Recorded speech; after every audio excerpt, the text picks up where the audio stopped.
9 mars 1945. 23h34. Dans le quartier d'Asakusa, à Tokyo, une femme lève les yeux vers le ciel nocturne et aperçoit quelque chose d'étrange. De petites lueurs vertes et rouges descendent lentement comme des lucioles d'été. Dans l'obscurité, c'est beau, presque paisible. Elle en effleure une et sa main s'embrase. Ce n'est pas de la magie, c'est du napalm gélifié, fixé à des bombes incendiaires.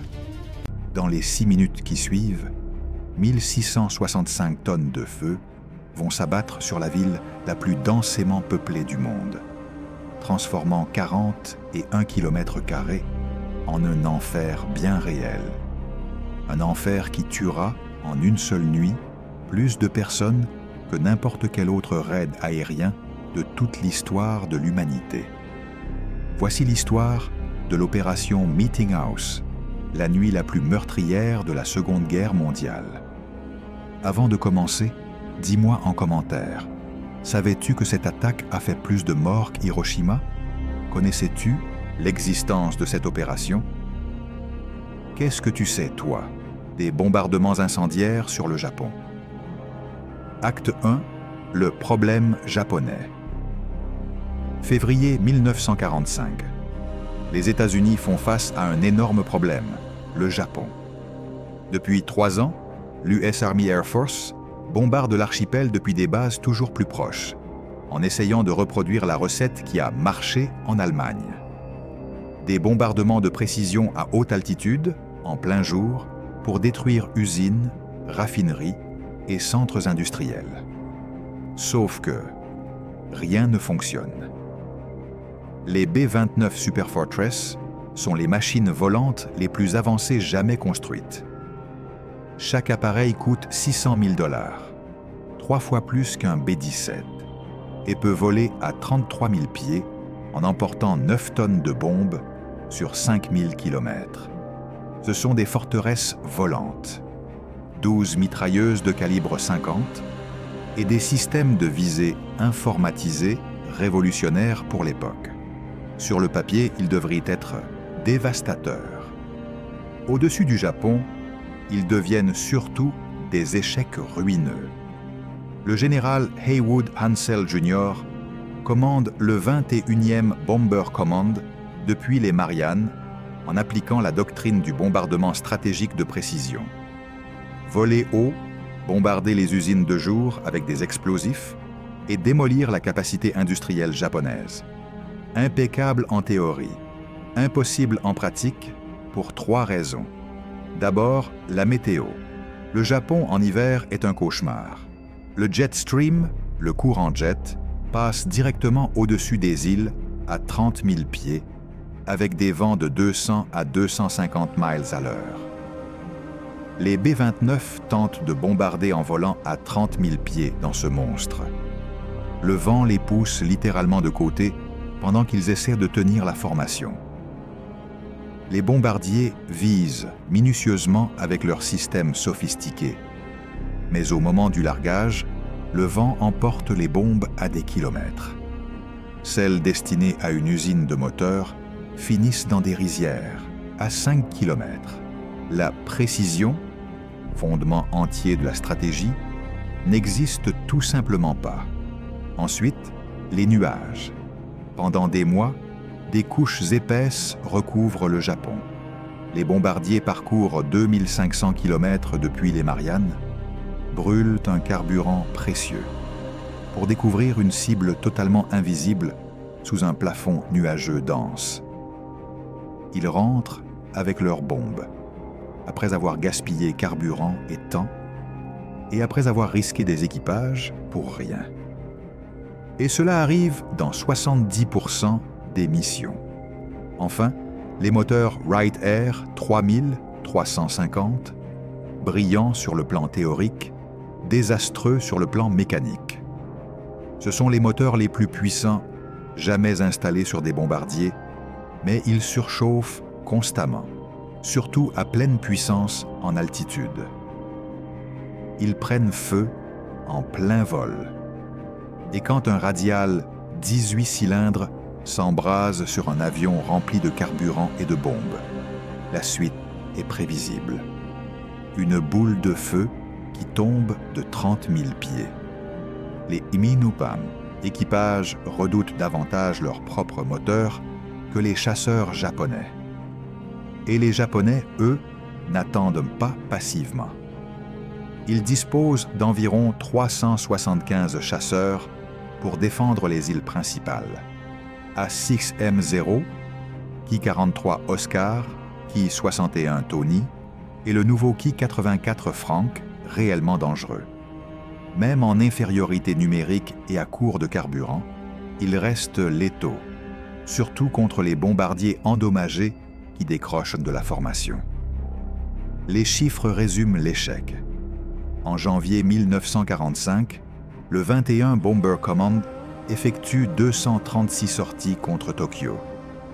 Seuls 195 appareils larguent réellement. Seuls 49 déclarent avoir frappé l'objectif principal. Les dégâts industriels sont minimes et 9 B-29 sont perdus, 4% de la force d'attaque. C'est intenable. Chaque avion coûte plus d'1 demi-million de dollars et embarque 11 hommes formés pendant des années. À Washington, les chefs militaires fulminent. On engloutit des fortunes dans le bombardier le plus cher, jamais produit, censé gagner la guerre depuis le ciel, et il n'obtient aucun résultat mesurable. Les usines japonaises continuent de fabriquer avions, navires et armes. L'économie de guerre tourne.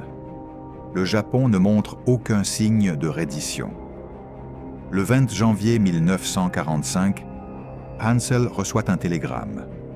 Il est relevé. Son remplaçant est le général Curtis LeMay, 38 ans, le plus jeune officier à avoir atteint le grade de général dans l'histoire de l'armée américaine. En Europe, LeMay s'est fait un nom en mettant au point des tactiques de bombardement qui réduisent les pertes et augmentent l'efficacité. C'est un pragmatique brutal, célèbre pour sa sobriété et impitoyable quand il s'agit de gagner. Il fume des cigares en permanence, sourit rarement et traîne un surnom, Iron Ass, cul de fer, parce qu'il vole les mêmes missions dangereuses que ses équipages, refusant de rester en sécurité au sol. LeMay arrive à Guam le 20 janvier et passe des semaines à disséquer chaque mission, chaque rapport de dommages, chaque statistique disponible. Il vole lui-même, observe de près les problèmes. Vents impossibles, nuages interminables, moteurs défaillants. Sa conclusion est simple. La stratégie actuelle ne marche pas. Insister, c'est gaspiller des ressources et des vies. Pour gagner, il faut tout changer. Et LeMay a une idée, si radicale, si dangereuse, si moralement explosive qu'elle pourrait briser sa carrière ou le faire passer pour un criminel de guerre. Il va brûler le Japon jusqu'aux fondations. Acte 2, la décision. Pour comprendre la décision de LeMay, il faut comprendre comment sont construites les villes japonaises. C'est la clé de tout ce qui suit. En 1945, Tokyo compte environ 7 millions d'habitants, ce qui en fait l'une des villes les plus peuplées du monde. Mais contrairement aux villes occidentales de briques, béton et acier, Tokyo est majoritairement faite de bois, de bambou et de papier. Environ 90%. Des habitations sont des maisons traditionnelles, cloisons shoji en papier de riz, charpentes en bois, toits en tuiles, sols en tatami. Elles sont pensées pour résister aux séismes fréquents, le bois plie, la maçonnerie casse, mais elles sont du coup terriblement vulnérables au feu. Pire, ces maisons sont entassées à des densités inimaginables. Dans des quartiers comme Asakusa, Fukagawa et Honjo, on atteint 135 000 personnes par mile carré, 4 fois la densité de Manhattan, avec des habitations séparées parfois par quelques mètres, voire moins. Des ruelles de moins d'1 mètre de large serpentent entre des structures en bois pressées les unes contre les autres. Et tout est sec. En mars, il pleut à peine. Lemay voit ces données et comprend ce que beaucoup à Washington n'ont pas saisi. Ils n'ont pas besoin de précision, ni de grosses bombes explosives. Le Japon est vulnérable à quelque chose de bien plus primitif et bien plus terrifiant que n'importe quel explosif classique: le feu. Le feu comme arme a une histoire ancienne et horrible. Un bombardement incendiaire réussi doit déclencher ce que les scientifiques appellent une tempête de feu, firestorm, un phénomène où l'incendie devient si intense qu'il crée son propre climat. L'air surchauffé monte violemment, provoquant une dépression au sol qui aspire de l'air frais sur les bords. L'oxygène nourrit les flammes augmentent la chaleur, la succion s'accélère, une boucle de rétroaction. Les températures peuvent dépasser 1000 degrés Celsius. L'air devient irrespirable bien avant que les flammes ne te touchent. Et le feu s'auto-entretient jusqu'à épuiser tout ce qui peut brûler, jusqu'à ce qu'il ne reste littéralement plus rien. Hambourg l'a vécu en juillet 1943 durant l'opération Gomorrhe. Une tempête de feu y tue environ 42 600 personnes en une nuit. Dresde subira quelque chose de similaire en février 1945 avec entre 25 000 et 35 000 morts. Les Britanniques, sous Arthur Harris, Bomber Harris, ont développé une stratégie de bombardement incendiaire visant à briser le moral civil et à forcer la reddition. C'était controversé à l'époque, ça l'est toujours, mais en termes de destruction physique, c'était terriblement efficace. Lemay étudie ces raids avec minutie et contacte des chimistes et des ingénieurs aux États-Unis.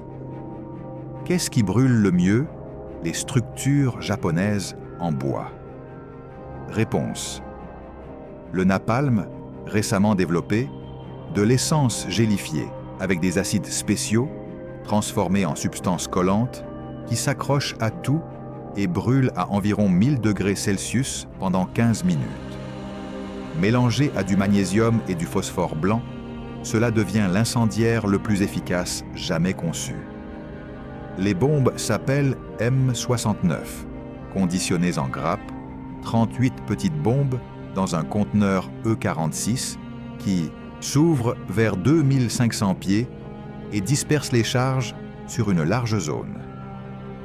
Chaque M69 ne pèse que 6 livres, mais peut déclencher des dizaines de départs de feu. Un B29 peut en emporter 1520, 40 grappes.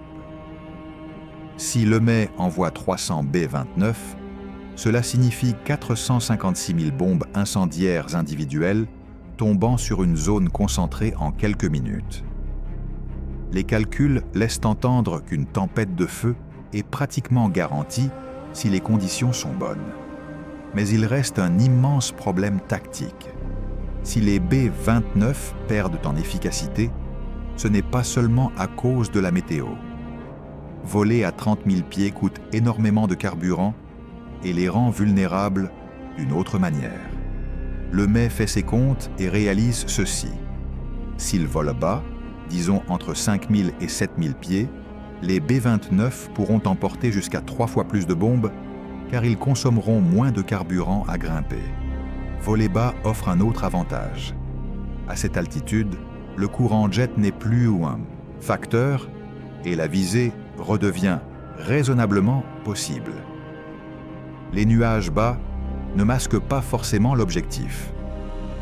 Mais l'inconvénient est colossal, terrifiant.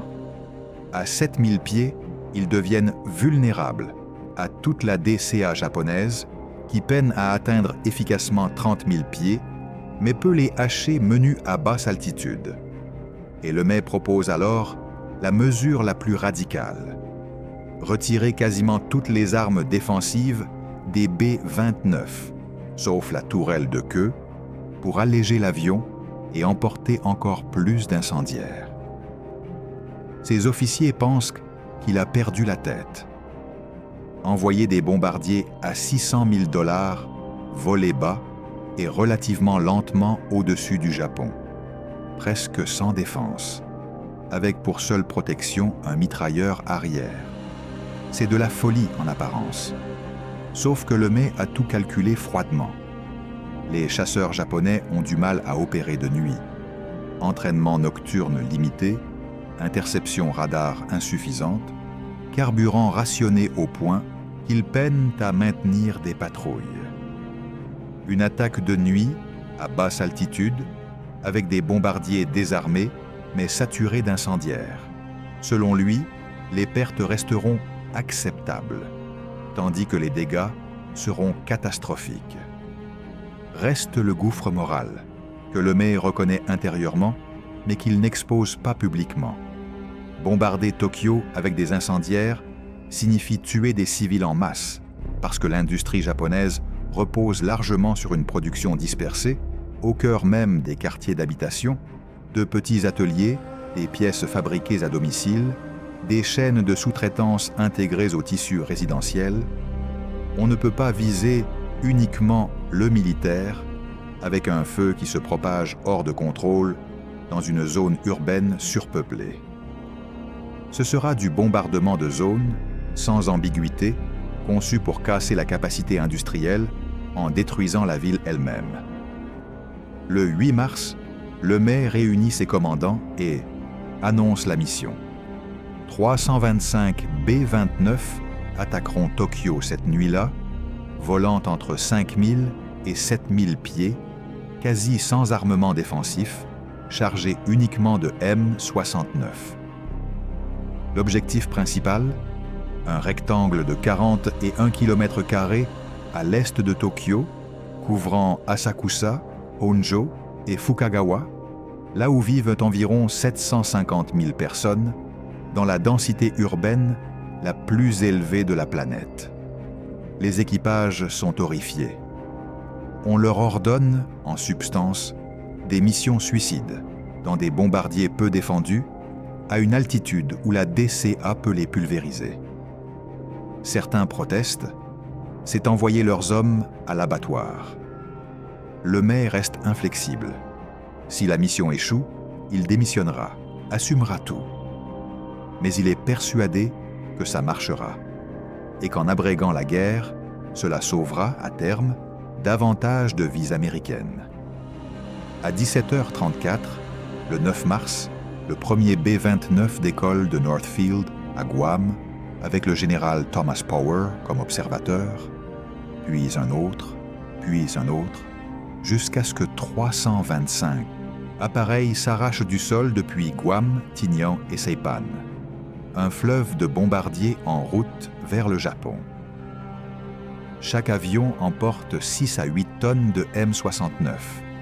Le plan, arrivé au-dessus de Tokyo par vagues échelonnées sur 3 heures à partir de minuit. Les premiers appareils marqueront le périmètre avec des M47 au napalm, créant des brasiers visibles à 100 km pour dessiner clairement la zone à incendier. À Tokyo, la population est épuisée. Les sirènes hurlent depuis des semaines. Mais les derniers raids ont été limités et la défense japonaise a abattu plusieurs B-29. Un sentiment de confiance grandit. Peut-être qu'ils peuvent tenir. Cette confiance est sur le point d'être pulvérisée avec tout le reste. Acte 3. Du feu tombe du ciel 9 mars, 23h56. Les sirènes retentissent. Les habitants sortent, scrutent le ciel, s'attendant à voir, comme d'habitude, de petits points lumineux très haut, très loin. Cette fois, c'est différent. Ils entendent les moteurs.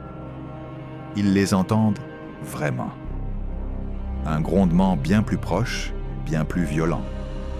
Les premiers B-29 arrivent à environ 7000 pieds. Ce sont les Pathfinder, les éclaireurs. Ils ouvrent les soutes et larguent 180 M47 tout autour du périmètre, traçant un gigantesque rectangle de feu visible depuis n'importe quel point de la ville. Chaque M47 contient 100 gallons de napalm gélifié. À l'impact, l'explosion projette le gel et crée des colonnes de flammes de 30 mètres, orange vif, qui illuminent la nuit. Au sol, les gens regardent, entre fascination et horreur. Jamais ils n'ont vu ça. Le rectangle en flammes délimite parfaitement la zone qui va devenir un enfer. Et dans ce rectangle vivent 3/4 de personnes, avec, au mieux, quelques minutes avant le début du cauchemar. 0h15, 10 mars. Les vagues principales arrivent, sans interruption. Des formations qui semblent infinies, les conteneurs E-46 tombent à temps, tournoyant, vers 2500 pieds. Ils s'ouvrent et dispersent leurs 38 M69. Les petites bombes descendent comme une pluie mortelle et, depuis le sol, ressemblent à des lucioles rouges et vertes, flottant doucement, ralenties par de petites bandes stabilisatrices qui les font tournoyer. Elles frappent toit, rue, cour, avec un bruit sec presque anodin. 3 secondes plus tard, chacune explose et projette du napalm gélifié dans toutes les directions. Le gel s'accroche instantanément au bois, au papier, aux vêtements, à la peau, à tout, et brûle à environ 1000 degrés Celsius. Impossible à éteindre à l'eau. Le napalm flotte et continue de brûler comme s'il se moquait des seaux et des lances. Dans les 15 premières minutes, 100 000 bombes incendiaires tombent sur une zone d'environ 11 km², déclenchant littéralement des dizaines de milliers de foyers simultanés. Les maisons en bois s'enflamment d'un coup. Les toits explosent en feu.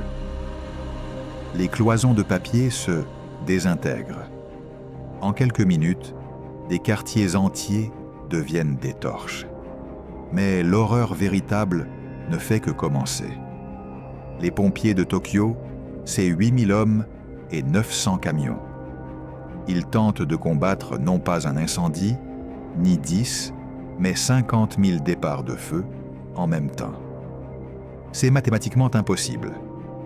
Chaque équipe fonce vers la flamme la plus proche et découvre 10 autres brasiers à la rue suivante, puis à la suivante, puis encore. L'eau frappe le napalm. Rien. Le gel brûle au-dessus, implacable. Et les bombes continuent de tomber. Il y a tellement de B-29 au-dessus de la ville que le bombardement devient continu. Pas de pause. Toutes les 30 secondes, une nouvelle vague ajoute des milliers de feux aux milliers déjà en cours. Plus tard, des aviateurs américains diront qu'ils voyaient Tokyo brûler depuis 240 km, avec des colonnes de fumée montant jusqu'à 20 000 pieds. Puis, vers 0h45, ce que Lemay espérait et ce que les scientifiques avaient prévu se produit. La tempête de feu démarre. Les dizaines de milliers de foyers fusionnent en de gigantesques brasiers. La chaleur devient si intense que l'air brûlant monte à la verticale avec violence, créant une dépression au niveau du sol. L'air frais est aspiré depuis les bords, de plus en plus vite, nourrissant les flammes en oxygène, ce qui augmente encore la combustion, donc la chaleur, donc l'aspiration. Une spirale qui s'emballe. En 20 minutes, le phénomène est pleinement installé.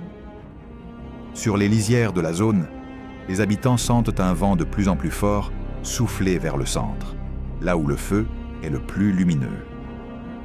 30 km/h, puis 50, puis 80.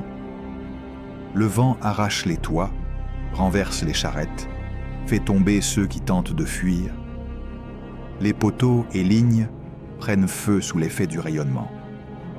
Des arbres s'embrasent sans contact direct. Même l'asphalte commence à cloquer. Au centre, la température atteint environ 1000 degrés Celsius. Un four géant à ciel ouvert. Et l'air lui-même devient mortel bien avant que les flammes ne te touchent, parce qu'inhaler de l'air à 300 degrés Celsius brûle les poumons instantanément. Tu meurs d'asphyxie thermique, dans une douleur atroce. Des milliers de personnes fuient par des ruelles étroites, qui se transforment en cheminées, canalisant des vents surchauffés qui les rattrapent dans le dos. Des familles s'effondrent ensemble, les poumons littéralement cuits. D'autres subissent des brûlures au 3e degré, sur toute peau exposée sans même toucher une flamme, simplement sous l'effet du rayonnement. Les B-29 continuent d'arriver pendant 3 heures, larguant au total 1665 tonnes d'incendiaires. Plus tard, des pilotes raconteront que l'odeur de chair brûlée montait jusqu'à leur cockpit à 7000 pieds, que les turbulences de l'air brûlant secouaient leurs avions comme en pleine tempête, et que la lueur était si intense qu'ils pouvaient lire leurs cartes sans éclairage. Le capitaine James Boyle se souvient, Tokyo était une masse compacte de flammes, un océan de feu qui s'étendait dans toutes les directions jusqu'à l'horizon. Je n'avais jamais rien vu d'approchant et j'espérais ne jamais revoir ça. Le lieutenant Richard Marshall raconte « On sentait la ville brûler à 7000 pieds, une odeur de bois calciné mélangée à quelque chose d'horriblement sucré. On m'a dit ensuite que c'était de la chair humaine. Certains hommes ont vomi dans leurs masques. » Le bombardement se termine vers 3 heures. Le dernier B-29 largue sa charge et met cap sur les Mariannes. Au sol pourtant, l'enfer continuera de brûler encore 18 heures. Une tempête de feu s'auto-alimente. Rien ne peut l'arrêter, sauf le moment où il n'y aura plus rien à consumer. Acte 4. Le lendemain matin, 10 mars, 7 heures, le soleil se lève sur Tokyo et révèle une dévastation qui dépasse les mots. Le rectangle de 41 km², qui, la veille au soir, abritait 750 000 personnes dans environ 300 000 bâtiments, a cessé d'exister. À sa place, un désert plat de cendres, interrompu seulement par quelques cheminées en briques ou en béton, les rares structures qui ont tenu, et des restes de machines industrielles tordues. Tout le reste a été avalé. Environ 267 000 bâtiments détruits. Chaque maison en bois, chaque temple, chaque boutique, chaque école, disparu, réduit à de la poussière grise. Les ponts en bois se sont effondrés dans les canaux. Les arbres ne sont plus que des souches noircies. Les rues sont couvertes de décombres fumants et de fragments méconnaissables. Mais le pire, ce sont les corps. Des dizaines de milliers partout, dans des états qui défient l'imagination. Certains sont carbonisés au point de ressembler à des statues noires figées dans l'agonie. D'autres sont brûlés à moitié, laissant apparaître des os blanchis sous une chair calcinée. Beaucoup sont entassés en groupe, des familles mortes ensemble en tentant de se protéger. Les canaux sont remplis de cadavres. Des milliers ont cherché à échapper au feu en se jetant dans l'eau pour découvrir que l'eau bouillonnait ou que l'air au-dessus était irrespirable. Ils meurent par milliers, noyés ou ébouillantés. Les canaux sont si encombrés qu'on peut, dit-on, traverser d'une rive à l'autre en marchant sur les corps. Les abris souterrains deviennent des pièges. À l'intérieur, des gens meurent asphyxiés lorsque le feu consomme l'oxygène en surface, ou par asphyxie thermique lorsque l'air surchauffé s'infiltre et s'abat dans les galeries. Certains abris contiennent des centaines de corps serrés les uns contre les autres, des personnes qui ont lutté en vain pour une bouffée d'air. Les hôpitaux encore debout sur les bords de la zone sont submergés. Des dizaines de milliers de blessés, brûlures graves, inhalation de fumée, traumatisme, écrasement, tout. Il n'y a pas assez de médecins, de pansements, de médicaments, de lits. Les couloirs débordent de gens qui hurlent et gémissent. Les médecins font un tri désespéré. Sauvez ceux qu'ils peuvent. Laissez mourir ceux qui sont au-delà de toute aide. La récupération commence, mais l'ampleur est écrasante. Trop de corps pour les compter un à un.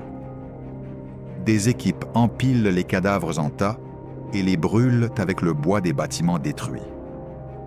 Pendant des semaines, une odeur de chair brûlée et de cendres plane sur Tokyo, rappel constant du cauchemar. Les autorités japonaises tentent d'établir un bilan, mais c'est le chaos. Beaucoup de victimes ont été totalement incinérées, sans restes identifiables. Des familles entières ont disparu. Les registres de résidence ont brûlé.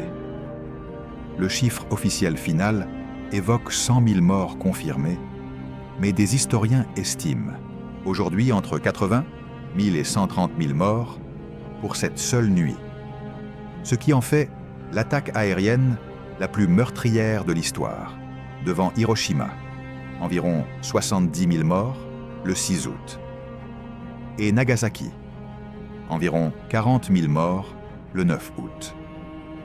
1 million de personnes se retrouvent sans abri, errant dans les ruines, cherchant des proches ou des objets, fouillant des cendres là où se trouvait leur maison. Tsuyoshi Morimoto, 17 ans, se souvient. « J'ai marché jusqu'à l'endroit où était ma maison, mais je ne pouvais pas la retrouver. Tout se ressemblait, des cendres grises à perte de vue. J'ai trouvé le canal où je pêchais. Il était rempli de corps flottants. Certains étaient de tout petits enfants. Côté américain, c'est un succès tactique écrasant. Au-delà des attentes, 279 B-29 frappent l'objectif principal, 19 bombardent des objectifs alternatifs ou d'opportunité, 27 font demi-tour pour raisons mécaniques et seulement 14 sont perdus. Un taux de perte d'environ 5%, inférieur aux prédictions les plus catastrophiques. À Guam, Lemay reçoit les rapports de reconnaissance photographique. Destruction totale de la zone. Il comprend immédiatement qu'il vient de trouver la manière de gagner cette guerre. Il ordonne de préparer une nouvelle mission identique. Acte 5, la campagne totale. Lemay ne laisse aucun répit. Il sait qu'il dispose d'une fenêtre étroite. Avant que les Japonais n'adaptent leur défense, ou avant que Washington ne l'arrête pour raison morale. Il lance donc une série de raids continus contre toutes les grandes villes. 12 mars, 313 B-29, incendie Nagoya, 2000 morts, environ 2 miles carrés détruits. 13 mars, 274 B-29 incendie Tosaka, 4000 morts, 8 miles carrés détruits. 16 mars, 307 B-29 attaque Kobe, 8000 morts, 3 miles carrés détruits.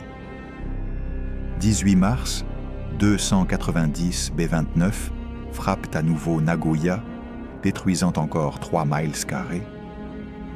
En 10 jours, Lemay a brûlé les 5 plus grandes villes industrielles du Japon, 31 miles carrés de zones urbaines détruites, environ 120 000 morts, 1,5 million de sans-abri. La campagne se poursuit tout avril, mai et juin, avec des bombardements incendiaires réguliers sur des villes moyennes, une fois les grandes déjà ravagées. Le 25 mai, Lemay ordonne un second raid massif sur Tokyo. La ville est si vaste que 41 km² ne l'ont pas suffisamment atteinte. Cette fois, 502 B-29 brûlent encore 22 miles carrés, incluant des zones proches du palais impérial, causant environ 3500 morts supplémentaires. Entre mars et août 1945, les B-29 effectuent 34 000 sorties de bombardement et larguent 165 000 tonnes de bombes incendiaires sur des villes japonaises. Les résultats sont vertigineux. 67 villes bombardées, 178 miles carrés de zones urbaines détruites, 2,5 millions de bâtiments brûlés, entre 330 000 et 500 000 civils tués, 8,5 millions de sans-abri. En août 1945, le Japon est en pratique privé d'une grande partie de sa capacité industrielle urbaine. Mais cette campagne déclenche un débat éthique féroce, y compris au sein du commandement américain. C'est clairement un bombardement de terreur contre les civils, pensé pour briser le moral et imposer la reddition par la souffrance de masse. Le général Lauris Norstad dira plus tard « La guerre est un meurtre de masse. Nous bombardions pour détruire la capacité du Japon à continuer la guerre. Si cela signifie brûler des villes, alors nous brûlerons des villes. » Le secrétaire à la guerre Henry Stimson est profondément bouleversé. Il écrit dans son journal « Je ne veux pas que les États-Unis se fassent une réputation d'être plus barbares que Gengis Khan. » Pourtant, il ne stoppe pas les raids. Tout le monde sait que l'alternative est l'invasion des îles principales. L'opération Downfall, dont les estimations parlent de 500 000 à 1 million de morts côté soldats américains et japonais. Hiroshima et Nagasaki, en août, prennent davantage de place dans la mémoire collective parce que la bombe atomique est nouvelle, sidérante. Mais les bombes atomiques tuent moins de personnes que la campagne de bombardements incendiaires menée par Lemay pendant 5 mois. Lemay lui-même dira plus tard « J'imagine que si nous avions perdu la guerre, j'aurais été jugé comme criminel de guerre. Heureusement, nous étions du côté des vainqueurs. » Le Japon se rend finalement le 15 août 1945, après les bombes atomiques et l'entrée en guerre de l'Union soviétique. Mais avant même ces coups finaux, la campagne incendiaire avait déjà détruit une part énorme de l'industrie urbaine et causé des centaines de milliers de morts. Épilogue, l'opération Meeting House reste l'attaque aérienne la plus meurtrière de l'histoire humaine. Plus de morts en une nuit que n'importe quel autre bombardement, y compris nucléaire. En une seule nuit, Tokyo perd environ 25% de ses bâtiments. En quelques heures, 1 million de personnes se retrouvent sans abri. Curtis LeMay n'a jamais exprimé de remords, déclarant en substance « J'ai fait ce qu'il fallait pour gagner la guerre et sauver des vies américaines. Si c'est criminel, alors je suis criminel, mais je ne regrette pas mes décisions, parce que j'ai abrégé la guerre. » Il prendra sa retraite comme général 4 étoiles et chef d'état-major de l'US Air Force. Les survivants japonais des bombardements ont parfois été appelés Hibakusha, personnes affectées par la bombe, même si le terme est techniquement réservé aux victimes des bombes atomiques. Beaucoup ont subi des traumatismes psychologiques durables et certains ont développé des cancers, possiblement liés aux substances toxiques présentes dans les fumées qu'ils ont respirées. La reconstruction de Tokyo commence dès la reddition. La ville renaît, devient une métropole moderne, puis l'une des plus grandes et des plus prospères du monde. Aujourd'hui, il reste peu de traces physiques directes du bombardement, mais de petits mémoriaux marquent encore certains lieux où les bombes sont tombées. Le débat moral sur le bombardement stratégique continue chez les historiens militaires parce qu'il touche à des questions fondamentales. Est-il acceptable de tuer des civils pour atteindre des objectifs militaires? Combien de civils valent la vie de combien de soldats? Existe-t-il des limites morales dans une guerre totale où la survie nationale est en jeu? Il n'y a pas de réponse simple. Dans le contexte de 1945, les États-Unis mènent une guerre totale contre un ennemi qui a attaqué Pearl Harbor, commis des atrocités massives en Asie et prépare une résistance fanatique qui pourrait coûter des millions de vies lors d'une invasion. Mais il reste aussi vrai que brûler vifs 100 000 civils en quelques heures est une horreur morale, quelle que soit la justification stratégique. La technologie qui a rendu Meeting House possible, napalm gélifié, bombes incendiaires dispersables, bombardiers à très longs rayons d'action, a prouvé qu'on pouvait détruire des villes entières en quelques heures sans armes nucléaires. Un feu, conventionnel, appliqué scientifiquement, peut être aussi meurtrier que la radiation atomique. Il faut seulement davantage de bombes. Voilà l'histoire de la nuit la plus meurtrière de la Seconde Guerre mondiale. La tempête de feu qui a tué plus qu'une bombe atomique. La nuit où Curtis LeMay a démontré que le feu, utilisé stratégiquement et méthodiquement, pouvait devenir une arme aussi dévastatrice que n'importe quelle invention nucléaire. Dis-moi en commentaire, connaissais-tu cette opération avant? Penses-tu que les bombardements incendiaires étaient justifiés pour finir la guerre plus vite? Que penses-tu des décisions de LeMay? Et aimerais-tu que je fasse des vidéos sur d'autres bombardements de la Seconde Guerre mondiale?